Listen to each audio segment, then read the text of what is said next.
এবং বহু তদন্তে প্রমাণ হয়েছে যে মোদি বলেছিল তদানীন্তন আহমেদাবাদ পুলিশ কমিশনারকে যে বজরং দল যা করতে চায় তা করতে দাও। তো মোদি তো কমপ্লিসিট, এখানে বিডিআর হত্যাও এই কমপ্লিসিটটা রয়েছেন। আবেদ খানের মতো সিনিয়র সাংবাদিক, আমি জানি না এই বুড়া বয়সে সে আর কি পাবে।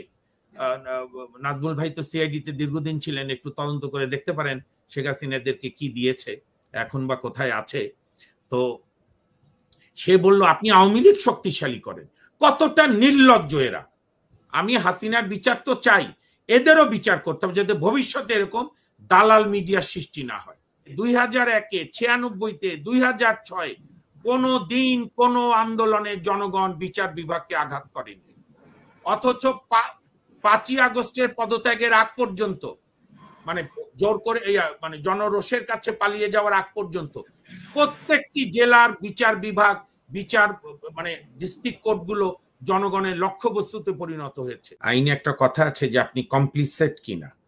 আপনি মীর জাফর, আমাদের যে পলাশীর প্রান্তরে যে নওয়াব সিরাজউদ্দৌলা হেরে গেল, সেখানে কিন্তু মীর জাফর কোনো গুলি চালায়নি ইংরেজের পক্ষ হয়ে। মীর জাফরের গুলি চালানোর কথা ছিল নবাবের পক্ষে, আগের রাতে কোরআন ছুঁয়ে শপথ করেছিল। তো সবসময় যে আপনার গুলি চালালেই একদিকে সে আসামি হয় আর যা হয় না তা না। এবং রাইটলি মেজর মিজান সাহেব বলেছেন যে সেনাবাহিনীর সশস্ত্র বাহিনীর 3 প্রধানকেই এখন যেখানে আমাদের ডক্টর মোহাম্মদ ইউনূস সাহেব আছেন যমুনায়, তখন সাবেক প্রধানমন্ত্রী গণভবনে ওঠেননি, কারণ উনি ওনার মন মতো গণভবনকে রিনোভেশন করছিলেন, ভিক্টোরিয়ান ডিজাইন এবং ইটালিয়ান ডিজাইনের সমন্বয়। তো যাই হোক, উনি তখন যমুনায় ছিলেন।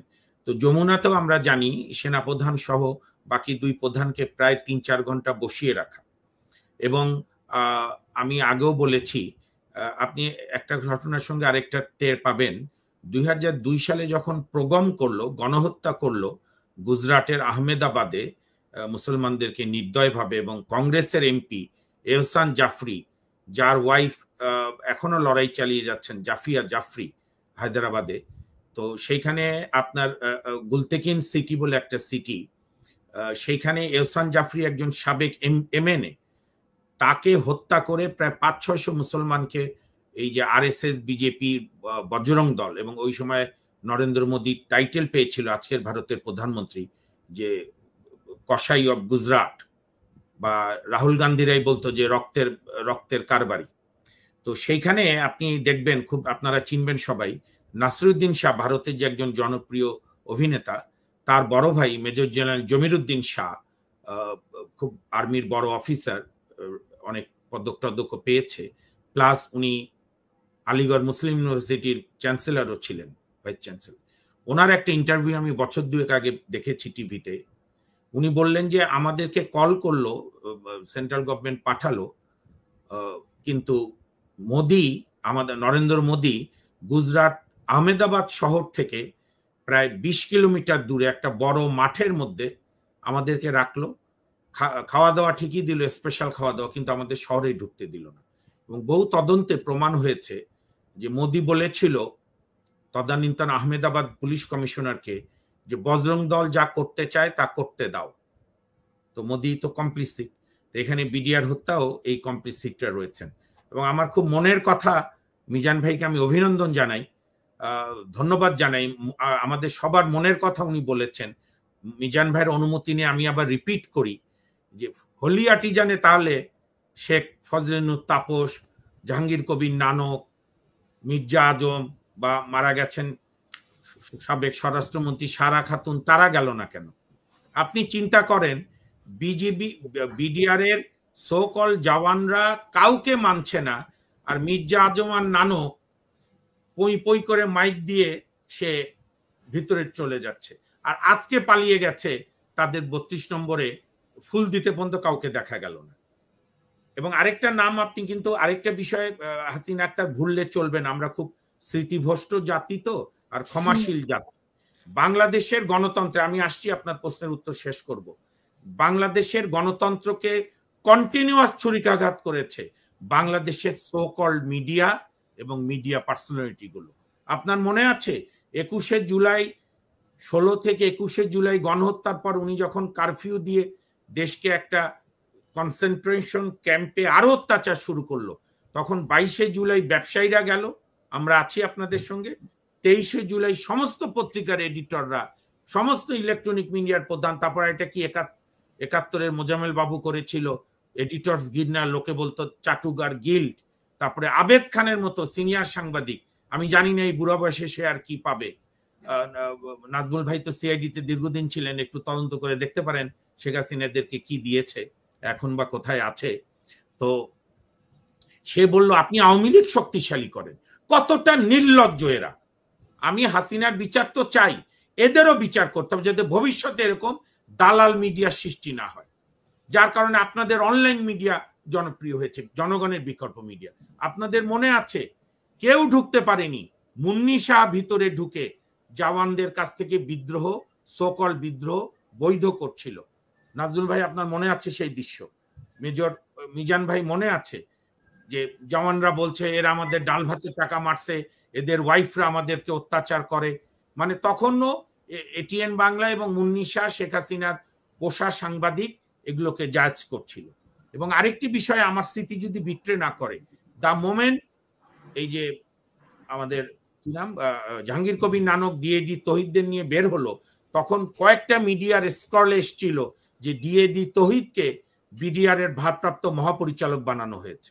এইটা ঘন্টাখানেক ট্রল করে স্ক্রল করেছে, ওই সময়কার আর্কাইভ দেখলে বোঝা যাবে। কাজে আজকে এগুলো সবগুলোর বিচার করতে হবে। আমি আবারও স্মরণ করিয়ে দিই আপনাদের মতো বিদগ্ধ জনকে মাধ্যমে এবং সারা দর্শকদের যে আমরা কিন্তু বিজয় ধরে রাখতে পারি না। আমরা 71-এর বিজয়ের পর 72-এ ধরে রাখতে পারিনি। আমরা 90-এর বিজয়ের পর 3 জোটের রূপরেখা যদি 50% বাস্তবায়ন হতো তাহলে শেখ হাসিনা ফ্যাসিস্টে পরিণত হতো না। আমরা ব্যক্তি বা নেতার আস্থার চাইতে আমাদের প্রতিষ্ঠানগুলো গড়া দরকার। পুলিশ প্রশাসন, পুলিশ যাতে আর কোনোভাবেই দলীয় কোতোয়াল হিসেবে ব্যবহৃত না হয়, এই জন্য পুলিশ অ্যাক্ট 1861 আমূল পরিবর্তন, পিআরবি, এইভাবে সিভিল অ্যাডমিনিস্ট্রেশন। এখন আমি আপনার প্রশ্নের শেষে আসি। ইতিমধ্যে যেটা ডক্টর রফিকুল ইসলাম মেহেদী বলেছে, এই শেখ হাসিনাকে নির্বাচিত প্রধানমন্ত্রী থেকে জঘন্য স্বৈরাচার থেকে নৃশংস ফ্যাসিস্ট থেকে গণহত্যাকারী, এই প্রত্যেকটি ধাপে যে প্রতিষ্ঠানটি দলীয় ক্যাডারের মতো ভূমিকা পালন করেছে, সেটা বিচারপতি খায়রুল হকের নেতৃত্বের সুপ্রিম কোর্ট, বিচারপতি মোজাম্মেল হোসেনের নেতৃত্বে সুপ্রিম কোর্ট, বিচারপতি সুরেন্দ্র কুমার সিনহার নেতৃত্বে সুপ্রিম কোর্ট। শেষে ওনাদের ঘরে ঘরে বিবাদ লেগেছিল, সুরেন্দ্র কুমার সিনহাও দালালি কম করেনি। দেন বিচারপতি সৈয়দ মাহমুদ হোসেন তো কুখ্যাত দালাল, বিচারপতি হাসান ফয়েজ সিদ্দিকী, আর সদ্য ছাত্র জনতার চাপে পদত্যাগ করা বিচারপতি ওবায়দুল হাসান। তাহলে এই প্রতিষ্ঠানকে যদি আপনি সংস্কার না করেন, আপনি ওপরের অংশের ঘাটা সরালেন কিন্তু হৃদয় এবং কোমরে ঘা রেখে দিয়ে এই সরকার কি সংস্কার বিচার বিভাগের করবে, এটি আমাদের কাছে বোধগম্য না। তবে আমি এই সরকারের প্রতি অত্যন্ত আস্থা আছে, ডক্টর মোহাম্মদ ইউনূস সহ সব অ্যাডভাইজারদের, এবং নতুন অ্যাটর্নি জেনারেল সাহেব অত্যন্ত সজ্জন এবং যোগ্য মানুষ, জনাব মোহাম্মদ আসাদুজ্জামান আমাদের বন্ধুবর, কিন্তু অত্যন্ত যোগ্য। আমি বিশ্বাস করি হাইকোর্ট বিভাগে কিছু বিচারপতি পদত্যাগ করতে হবে, এবং যারা নিজেরা এতদিন আওয়ামী লীগের হয়ে বিচার করেছে। আপনি শোনেন 200 বছরের ইতিহাসে 71-এ, 90-তে, 2001-এ, 96-তে, 2006 কোনো দিন কোনো আন্দোলনে জনগণ বিচার বিভাগকে আঘাত করেনি। অথচ 5ই আগস্টের পদত্যাগের আগ পর্যন্ত, মানে জোর করে মানে জনরোষের কাছে পালিয়ে যাওয়ার আগ পর্যন্ত প্রত্যেকটি জেলার বিচার বিভাগ, মানে ডিস্ট্রিক্ট কোর্টগুলো জনগণের লক্ষ্যবস্তুতে পরিণত হয়েছে। আমি শেষ করি। 90-এর 6 ডিসেম্বর গণঅভ্যুত্থানে সমস্ত জনগণ আস্থা রাখলো স্বৈরাচার এরশাদের নিয়োগকৃত প্রধান বিচারপতি জনাব শাহাবুদ্দিন আহমেদের কাছে। আর এই দ্বিতীয় মুক্তিযুদ্ধের প্রথম প্রহরে প্রধান বিচারপতির বাসা, বিচারপতি ভবন, সারা দেশের বিচার বিভাগ আক্রান্ত হলো। এরপরও যদি আমাদের বিচারপতিরা নর্মাল চাকরির মতো, আমাদের এখানে আরেকটা ট্র্যাজেডি আছে, নাজমুল ভাই, মিজান ভাই এবং মেহেদী ভাই একমত হবেন, আমাদের যারা সাংবিধানিক পদে চাকরি করে তারা মনে করে তারা নর্মাল চাকরি করে। আরে জনগণ আপনার উপরে আস্থা রাখছে না, আপনার বাড়িঘরে হামলা করছে, আপনাকে খুঁজে বেড়াচ্ছে, আপনি নিজে পদত্যাগ করেন। পদত্যাগের জন্য কালকে বোধহয় আইনজীবীদের মেসেজ দেখলাম, সাধারণ আইনজীবীরা মিছিল করবে, প্রধান বিচারপতির কাছে দাবি দেওয়া আছে, জনগণ পদত্যাগ করিয়ে ছাড়বে। কেন? আপনারা পদত্যাগ করেন। যারা, আমরা কারো নাম বলে বিব্রত করতে চাই না, সবারই একটি মর্যাদা আছে। আপনারা নিজেরাই তো জানেন কি বিচার করেছেন গত 15-16 বছর বা 8-9 বছর, কিভাবে বিচারপতি হয়েছেন। নিজেরাই পদত্যাগ করেন সসম্মানে, এবং এটি করতে হবে। এটি না করলে ব্যক্তিগত আমার বা ডক্টর রফিকুল ইসলাম মেহেদী বা মেজর মিজান ভাই বা ডক্টর আমাদের কামরুল ভাইয়ের কোনো সমস্যা না, সমস্যা জাতির। কারণ হাইকোর্ট কিন্তু, আমি মিজান ভাইয়ের দৃষ্টি আকর্ষণ করি, আপনি একটু সব জায়গায় বলেন, ডক্টর সাহেবও বলেন, হাইকোর্ট কিন্তু অরিজিনাল জুরিসডিকশন, অর্থাৎ হাইকোর্টেই মানুষ প্রথম যায় সাংবিধানিক অধিকার আদায়ের জন্য, যেটা এতদিন তারা বঞ্চিত করেছে মানুষকে। আবার হাইকোর্টও কিন্তু নানা রিট করে এই সরকারকে বিব্রত করতে পারে। কাজেই মানে ন্যায় বিচারের জন্য হাইকোর্টের কিছু বিচারপতির পদত্যাগ ইমিডিয়েট, আমি ঘন্টা দিন বলবো না, ইমিডিয়েট। এবং সেইখানে আজকের সুযোগ্য প্রধান বিচারপতি, যিনি তার ভাষণই প্রমাণ দিয়েছেন, উনি ওনার ভাষণে বলেছেন সংবর্ধনার জবাবে যে এতদিন বিচারের নামে অবিচার হয়েছে, সততার নামে সঠতা হয়েছে, আশ্রয়ের নামে আক্রমণ হয়েছে, কাজে ওনার পর আমরা আস্থাশীল। সেই সৈয়দ রিফাত আহমেদ কিন্তু প্রথমবারের মতো ইতিহাসে সরাসরি অ্যাপয়েন্টমেন্ট হয়েছে article 95 of the constitution, supreme কোর্টের বাংলাদেশের প্রধান বিচারপতি। আমি স্যালুট জানাই ডক্টর মোহাম্মদ ইউনূস সহ, আসিফ নজরুল সাহেব সহ সমস্ত সরকারকে। এটাই হচ্ছে একটা ইফেক্টিভ গভর্নমেন্টের বৈশিষ্ট্য। আমি অনুরোধ জানাবো ইমিডিয়েট হাইকোর্টের কিছু বিচারপতির পদত্যাগ সম্মানের সঙ্গে করিয়ে আর্টিকেল 95 অনুযায়ী বারে যথেষ্ট যোগ্য লয়াররা আছে, ডিস্ট্রিক্ট জাজদের মধ্যে অনেক সুযোগ্য সিনিয়র সৎ সাহসী জজরা আছেন, তাদেরকে দিয়ে হাইকোর্ট বিভাগে সংস্কার খুবই জরুরি বাংলাদেশের এই বিপ্লবের, এই শহীদদের স্বপ্ন বাস্তবায়নের জন্য। আমি বিশ্বাস করি বাংলাদেশের সরকার এই বিষয়টি অত্যন্ত গুরুত্বের সঙ্গে অতি দ্রুত ব্যবস্থা নেবে, এবং আইনজীবীরাও আমাদের আন্দোলন, গণতান্ত্রিকভাবে আন্দোলন সংগ্রাম, হাইকোর্ট বিভাগের কিছু বিচারপতির পদত্যাগের বিষয়টি আমরা অব্যাহত রাখব। আপনাদের সবাইকে ধন্যবাদ। আমাদের এক দর্শক প্রশ্ন, মানে কমেন্ট করেছে, অবশ্য প্রশ্ন না, সে বলছিল যে এখন সে যাকে সদ্য আপিল বিভাগে উপনীত রেজাউল হক কয়েক বছর আগে অতি উৎসাহিত হয়ে তারেক রহমানের বক্তব্য না, এখানে আমি একদম দায়িত্ব নিয়ে বলছি, নামে নামে বলে না, নামে নামে জম টানে। আজকে আপিল বিভাগে যিনি গিয়েছেন তিনি মোহাম্মদ রেজাউল হক, তিনি কোনোদিন এরকম কোন অর্ডার দেয়নি।